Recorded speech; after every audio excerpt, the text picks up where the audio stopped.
प्रिय बालक, स्वागत है आप सभी के गुरुकुल आश्रम के इस प्यारे से यूट्यूब चैनल पर। और आप हैं क्लास 10th के प्यारे प्यारे से बच्चे और आपके एग्जाम पास में है। और हम लोग बहुत चीज़ें फिनिश कर चुके हैं। देखिए, अपने हिंदी, संस्कृत, मैथमेटिक्स भी अपना फिनिश है। हम लोग रिवीजन कर रहे हैं, पेपर सॉल्व कर रहे हैं और करना भी चाहिए। आज हम चाहिए आपको SST वाले पार्ट में थोड़ा आना चाहते हैं। और इकोनॉमिक्स आज हम लोग पढ़ेंगे। चैप्टर 1 का क्रैश कोर्स समझ लीजिए, एक मतलब सुपर फास्ट रिवीजन समझ लीजिए, वैसा ही हम लोग करने वाले हैं। तो मैं एक बार थोड़ा सा देखना चाहूँगा कि मेरे पास क्या बुक अवेलेबल है क्या।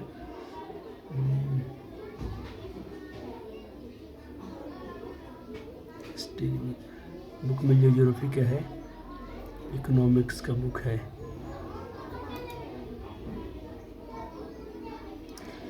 इकोनॉमिक्स का बुक अवेलेबल है, मैं इसको डाउनलोड कर लेता हूँ और थोड़ा वक्त जाएगा इसमें। फिलहाल हमारे चैप्टर पढ़ेंगे, इस चैप्टर का नाम होगा, तो उसके मैं नोट्स तैयार कर दिया हूँ। ये डाउनलोड में बहुत समय ले लेगा, तो तक मैं अपने चैप्टर ही शुरू कर लेता हूँ। जो नोट्स लेके आए, नोट्स ही हम पढ़ लेते हैं। बुक आप लोग एक बार खुद से रीडिंग कर लीजिएगा, ये आपके लिए अच्छा रहेगा। चलिए, तो हम इकोनॉमिक्स में बच्चे पहले चैप्टर पढ़ना है अर्थव्यवस्था और इसके विकास का इतिहास पढ़ना है। तो अर्थव्यवस्था क्या है? एक मतलब ढांचा है जिसके अंतर्गत सारे लोग सारे काम संपन्न होता है और लोग उसमें अपने धन, पैसा, जो भी कुछ कमाना है, जीवन चलाना है, उसके लिए यहाँ पर बहुत सारी क्रियाएँ होती हैं। अर्थव्यवस्था कहलाता है। अर्थव्यवस्था के हम 3 प्रकार पढ़ेंगे। समझवादी, जिसपे उत्पादन के साधन पर जो होता है स्वामित्व, मालिक जो अधिकार होता है सामूहिक होता है, समाजवादी कहलाता है। चीन, रूस, क्यूबा इसके एग्जाम्पल हैं। पूंजीवादी अर्थव्यवस्था, उत्पादन के साधन पर स्वामित्व निजी व्यक्ति का अधिकार होता है, जैसे कि अमेरिका, जापान और स्विट्जरलैंड। और मिश्रित अर्थव्यवस्था, उत्पादन के साधन पर अधिकार जो होता है निजी व्यक्ति और देश की सरकार के दोनों लोग के हाथ में होता है। बोले तो ये पूंजीवादी और समाजवादी के बीच का ये कड़ी है, ये जिसमें भारत आता है। अर्थव्यवस्था के हम 3 क्षेत्र पढ़ने वाले हैं। प्राथमिक क्षेत्र, जिसे हम कृषि क्षेत्र भी कहते हैं, और ये सबसे बड़ा क्षेत्र है। और यहाँ पर कृषि, पशुपालन, वानिकी, मछली पालन, ये सब आता है इसमें। दूसरा हम पढ़ेंगे द्वितीय क्षेत्र।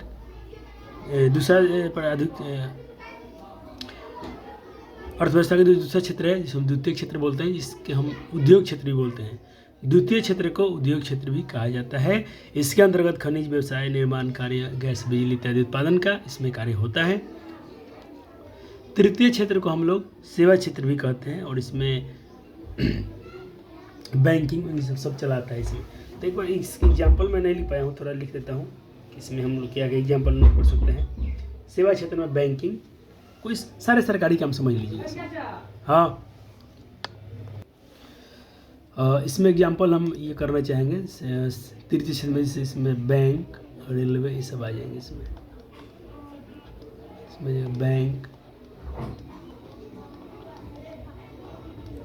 रेलवे, ठीक, ये सारा इसमें आ जाएगा। बैंकिंग, रेलवे, सड़क निर्माण, इसमें सारे सरकारी काम आ जाते हैं। भारत को देखो, हम आज़ाद इसमें हम लोग 200 साल अंग्रेज के उपनिवेश रहे थे। उपनिवेश क्या होता है? जब कोई शक्तिशाली देश अपने से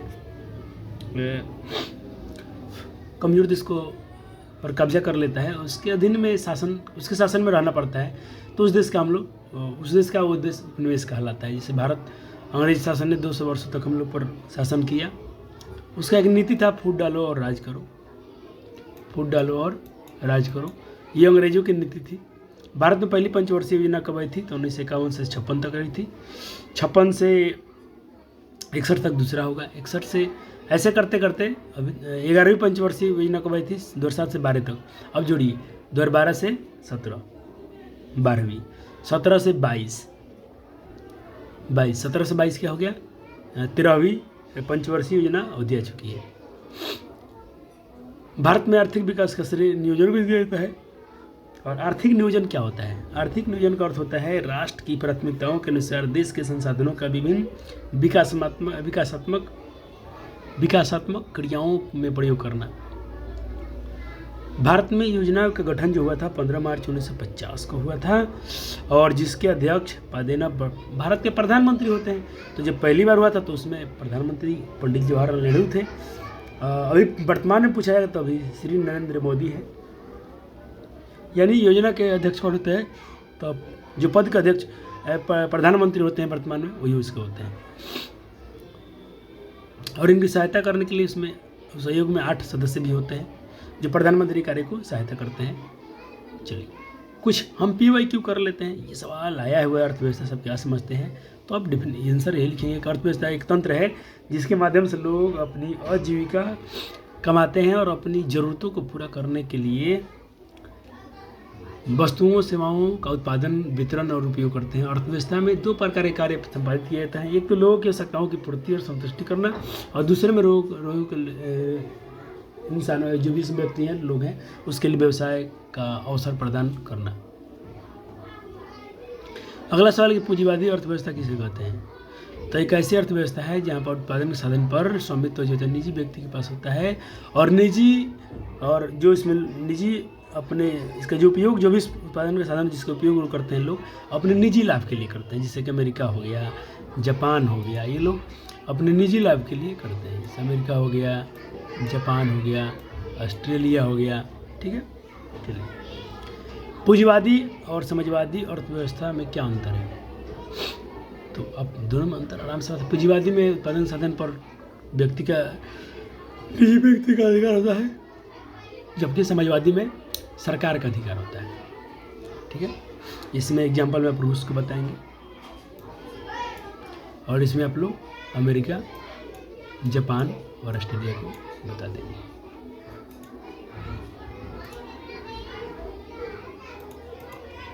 चलिए आर्थिक क्रिया क्या होती है, तो वे आर्थिक क्रिया वह होती है जिससे हम अपने धन की प्राप्ति के लिए आर्थिक क्रियाएं कहलाती हैं। मतलब देखिए, जिनसे हम आय की प्राप्ति हो, वैसे काम जिससे हमें पैसा मिलता है और रुपया कमाते हो, वो सारी आर्थिक क्रियाएं कहलाती हैं। और लोग इसके लिए करते हैं कि अपने सदस्यों की आवश्यकता की पूर्ति कर सके। जैसे मैं अभी काम कर रहा हूँ, क्यों?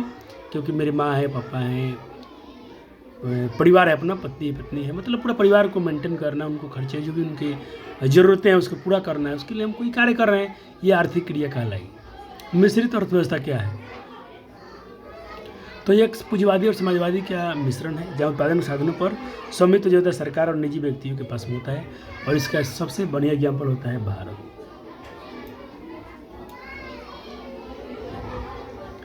अगला सवाल है कि अर्थव्यवस्था में उत्पादन के कौन कौन से साधन है, तो भूमि, पूंजी, श्रम, उद्यमिता। ये क्लास 9 से क्वेश्चन आ चुका था एक बार।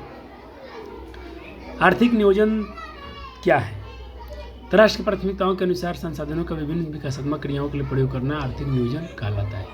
सतत विकास किसे कहते हैं, तो ऐसा काम, ऐसा उत्पादन, मतलब ऐसा कार्य जो वर्तमान में यूज हो जाए और आने वाली पीढ़ी के लिए भी ख्याल रखा जाए कि उसके लिए भी कोई चीज़ बचा रहे और संसाधन बचे रहें, वो लोग भी इसका यूज कर पाएँ। ऐसे विकास को हम लोग सतत विकास कहते हैं। क्यों आवश्यक है, तो सतत विकास इसलिए आवश्यक है क्योंकि वर्तमान की जरूरतों को पूरा करने के लिए भविष्य की पीढ़ियों के लिए भी प्रकृति संसाधनों पर स्वच्छ पर्यावरण और जीवन गुणवत्ता को सुरक्षित रखने के लिए गुणवत्ता को सुरक्षित इसमें रखा जाता है, इसलिए आवश्यक है। समावेशी विकास किसे कहते हैं, आर्थिक विकास की ऐसी प्रक्रिया जिसमें समाज और सभी वर्गों की जीवन का स्तर ऊंचा होता है और समाज में कोई भी वर्ग विकास के लाभ से अछूता न रहे। विकास की क्रिया को हम लोग, ऐसी विकास की क्रिया को हम लोग समावेशिक विकास कहते हैं। मानव विकास सूचकांक से क्या अभिप्राय है, मतलब देखिए इसमें क्या होता है, लोगों के जीवन, आशा, स्वास्थ्य पर लोगों की जो 3 चीज़ें पर, जीवन, शिक्षा, आशा पर, इस पर जो कार्य करने के लिए संगठन बनाया गया था अमेरिका में, यूएनओ में, इस संगठन को हम लोग मानव विकास सूचकांक कहते हैं, जिसका 3 सूचक होता है। जीवन की आशा, यानी इसमें बोले तो हम लोग स्वास्थ्य पर ध्यान देता है, शिक्षा पर लोगों की प्राप्ति हो, और जीवन स्तर, लोग का व्यवसाय, क्या उनके पास कमाने का ये अधिकार है। ये 3 चीज़ें मानव विकास सूचकांक कहलाती हैं। मानव विकास सूचकांक के कितने घटक हैं, वही 3 हैं। जीवन आशा, जिसको हम लोग स्वास्थ्य बोलेंगे, एजुकेशन, और उनके जीवन का स्तर क्या है।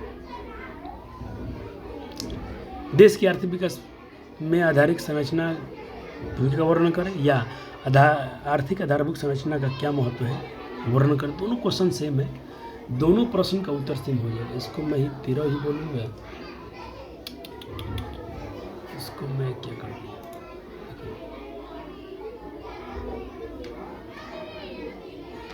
ये भी सवाल सेम हो जाएगा।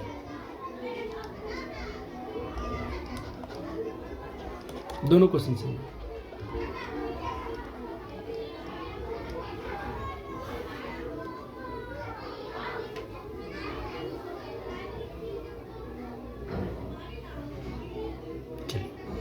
और ये आपके बुक का ही सवाल है, तो बिल्कुल आप आसानी से कर पाएंगे।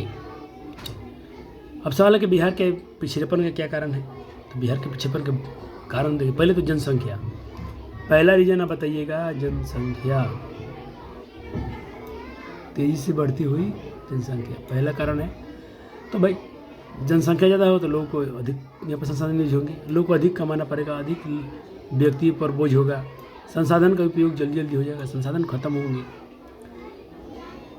आधार, यहाँ पर जो आधारभूत संरचना है इसकी कमी है, जिसमें हम लोग कृषि पर निर्भरता, बाढ़ सूखा की मतलब से क्षति, ये बार बढ़ाते हैं, और कुशल प्रशासन का अभाव, ये सब बिहार के पिछड़ेपन कारण है।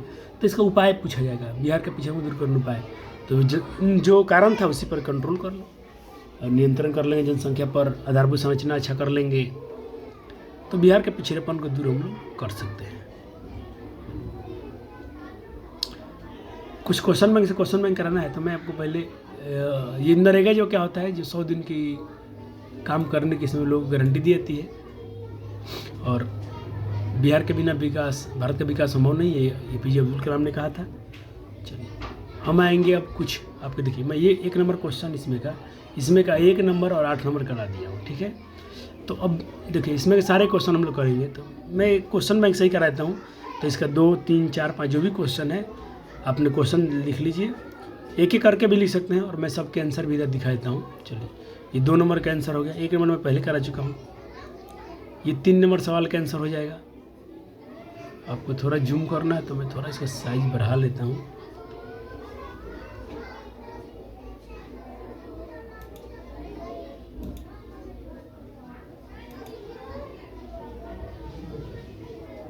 एक सेकंड, मैं इसे जूम कर लेता हूँ। चलो, तो ये 3 नंबर का आंसर हो गया।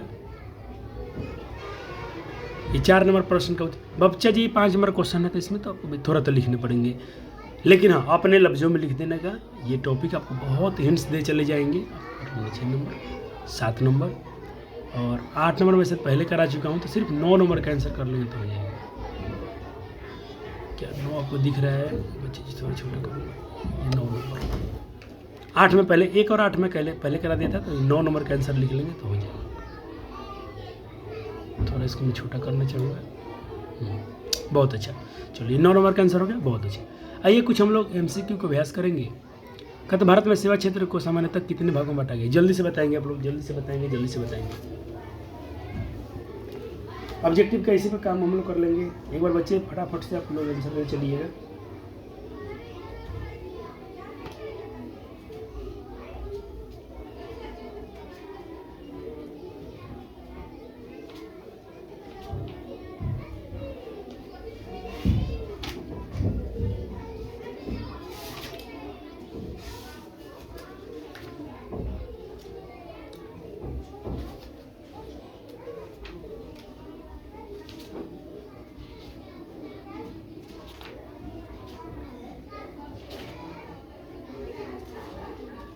हो गया आंसर?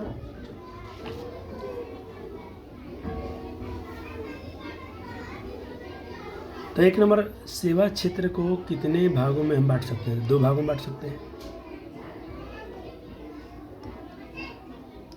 चलो,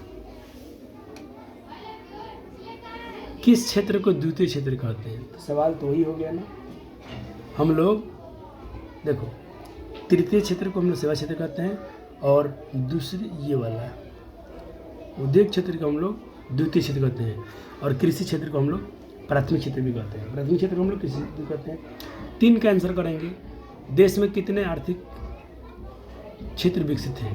10, 7, 15, 5। एक बार 3 का आंसर करेंगे अपने, तो बच्चे 3 इसमें दिया गया है 7।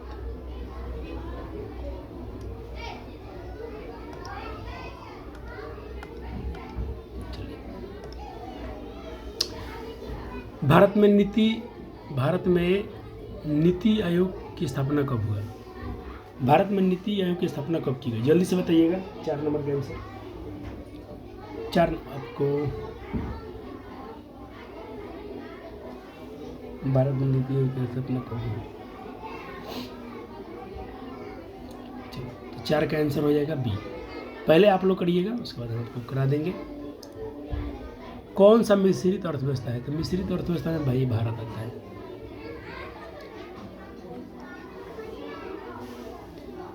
जिस देश का राष्ट्रीय आय प्रति व्यक्ति आय अधिक होता है वह देश क्या कहलाता है? 6 का आंसर करेंगे बच्चे बार, तो 6 का आंसर हो जाएगा बी। वो देश विकसित देश कहलाता है। चलो, कौन बीमारू राज्य नहीं है? बिहार, मध्य प्रदेश, कर्नाटक, उड़ीसा। तो कर्नाटक हो जाएगा इसका आंसर। 7 का आंसर क्या हो जाएगा बच्चे? 7 का सी एकदम 100% हो जाएगा। अब आपने क्या सीखा? यानी बिहार, मध्य प्रदेश, उड़ीसा ये बीमारू राज्य में आता है। कौन बीमारू राज्य है? कौन कौन है? बिहार, मध्य प्रदेश, उड़ीसा। तो ये सब हो जाएंगे फिर से। तो ये ऑप्शन का महत्व होता है बच्चे जी।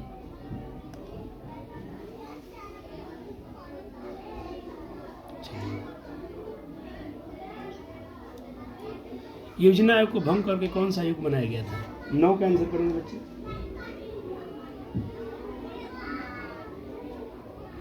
तो 9 का आंसर हो जाएगा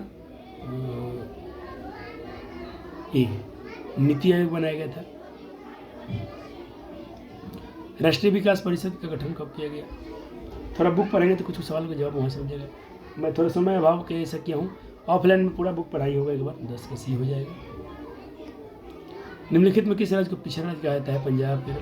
तो यहाँ पर तो पिछड़ा बिहार के साथ जाएंगे ना आप तो यहाँ तो बिहार के साथ जाएंगे। बिहार ही पिछड़ा राज्य में आता है। चलिए 12 नंबर सवाल। कौन बीमारू राज्य है? तो यहाँ तो बिहार है।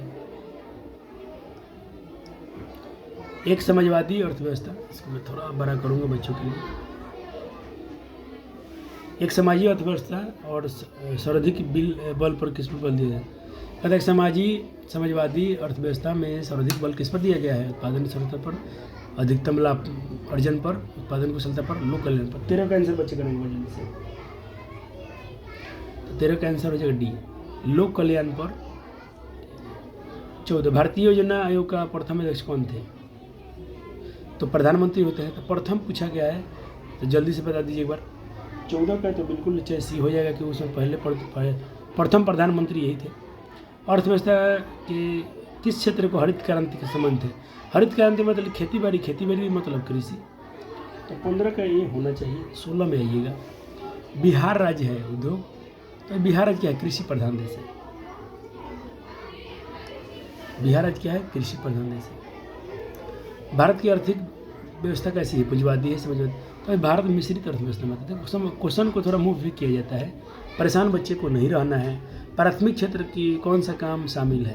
तो कृषि, खनन, पशुपालन सब हो जाएगा, सब हो जाएगा। 2001 में जनगणना के अनुसार भारत की आबादी क्या थी? 19 का आंसर कीजिएगा। तो 19 का बी हो जाएगा। थोड़ा बच्चे ये बुक आपको लेके चलना है साथ में। समाजवादी अर्थव्यवस्था का गुण क्या है?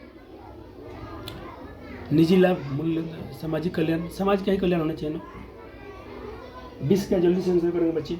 एकदम बच्चों का सही आंसर है। ब्रेटलैंड आयोग संबंधित है किससे? 21 का आंसर करेंगे बच्चे। सी हो जाएगा।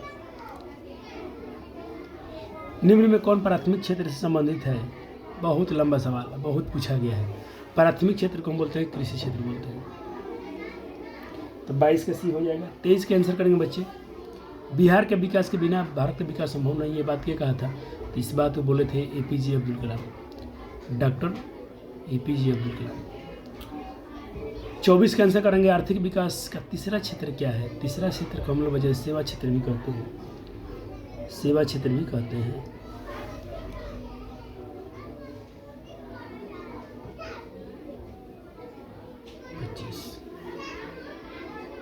भारत में योजना का गठन कब हुआ था? तो 25 का ये हो जाएगा।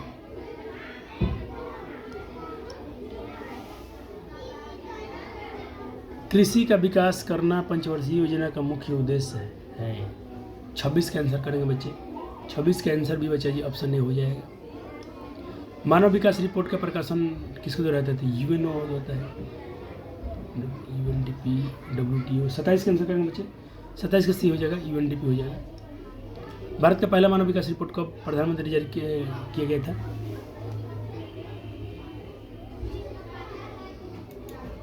चलिए एक बार जल्दी से 28 का आंसर करेंगे बच्चे, 28 का आंसर करेंगे, 28 का बी हो जाएगा, अटल बिहारी वाजपेयी। 29 किस आयोग कमेटी के सतत विकास की अवधारणा प्रस्तुत की गई है? 29 के आंसर करेंगे बच्चे, और 29 का आंसर हो जाएगा ये।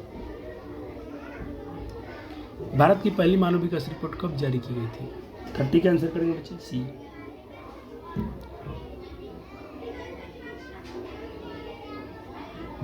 गरीबी रेखा से निर्धारण करने के लिए किसका इस्तेमाल करते हैं हम लोग? 31 का, योजना आयोग का। प्रोफेसर PC मानुअल का अध्यक्षता में किसका गठन किया गया? 32 का आंसर कर लीजिएगा, तो 32 का सी हो जाएगा। खनन को किस क्षेत्र से संबंधित है? खनन मतलब कृषि में आ जाएगा, तो टिकरी का भी ये हो जाएगा। 34 का बच्चे आंसर करेंगे, कौन सी आर्थिक क्रिया ग्रामीण क्षेत्रों में प्रमुख है? तो ग्रामीण क्षेत्रों में प्रमुख प्राथमिक क्षेत्र कृषि आता है। 11वीं पंचवार्षिक योजना की अवधि क्या थी? 11वां पूछा गया है, आपके बुक में दिया भी गया है। 35 का आंसर करेंगे, 35 का सी हो जाएगा।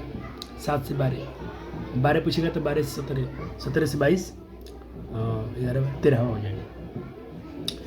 गैस और बिजली के उत्पादन किस क्षेत्र में आता है? जल्दी से 36 का आंसर करेंगे बच्चे, 36 का आंसर करेंगे, ये द्वितीय क्षेत्र में आएगा, जिसको हम लोग उद्योग क्षेत्र कहते हैं। 37 बी। 38 का करेंगे इसे आंसर बच्चे। भारत की पहली मानव विकास रिपोर्ट तैयार की गई थी योजना के लिए, राष्ट्रीय विकास परिषद के लिए। 38 का आंसर करेंगे बच्चे, तो 38 का आंसर ये हो जाएगा। 39 का बताइएगा, 39 नंबर का। सकल घरेलू उत्पाद में किस क्षेत्र का योगदान सर्वाधिक अधिक है? सबसे अधिक किसका है? तीसरे क्षेत्र का है। 40 में किसका गठन आर्थिक नियोजन में राज्यों की भागीदारी सुनिश्चित करने के लक्ष्य से हुआ था? योजना आयोग, राष्ट्रीय मुद्रा व्यापार, नाबार्ड। 40 का आंसर करेंगे बच्चे। 2011 की जनसंख्या की दृष्टि से भारत विश्व का कौन सा स्थान था? 40 का आंसर करेंगे बच्चे, 41 से करेंगे, तो 41 का आंसर हो जाएगा, बी हो जाएगा, दूसरा स्थान था, पहला चीन था। अब हम लोग एक पर हो गए हैं, आंसर नहीं है। 42 का आंसर करेंगे, कौन सी आर्थिक गतिविधि नहीं है? कृषि, संचार, गरीबी, परिवहन, तो सी गरीबी हो जाएगा। गरीबी कोई आर्थिक परिवहन नहीं है, आर्थिक गतिविधि नहीं है। मानव विकास रिपोर्ट के घटक के आधार पर तैयार किया गया था। शैक्षिक, स्वास्थ्य, प्रतिबद्धता, सब हो जाएगा। और ये देखिए, ये क्वेश्चन सब्जेक्टिव में भी आया हुआ है। 43 का हो गया। 44 निम्नलिखित में बिहार का विकास के बाधक हैं? गरीबी, बेरोजगारी, बाढ़, सब हो जाएगा।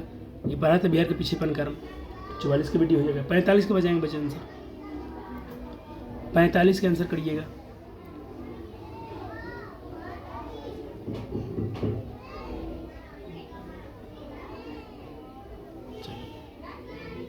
थोड़ा सा इसको नीचे करना पड़ेगा मुझे।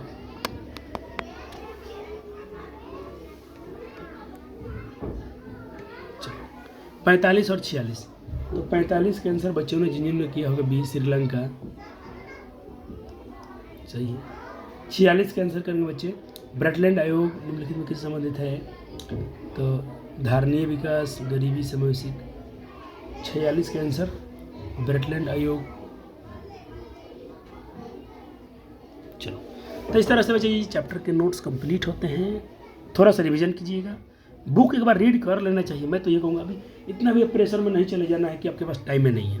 भाई 20 मिनट 40 मिनट लगता होगा, 1 घंटा मान लीजिए, 1 घंटा में चैप्टर पढ़ लेंगे। नोट्स ही काफ़ी है, नोट्स में जो दे रहा हूँ ये आपके लिए सफिशिएंट है। टेंशन नहीं लेना है, सिर्फ बुक एक बार रीड जरूर करना है। चलिए मिलते हैं अगले वीडियो में, तब तक के लिए बहुत बहुत धन्यवाद, थैंक यू।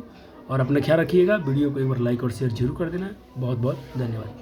और मैं बच्चों से बोलूँगा एक बार यहीं पर, थैंक यू।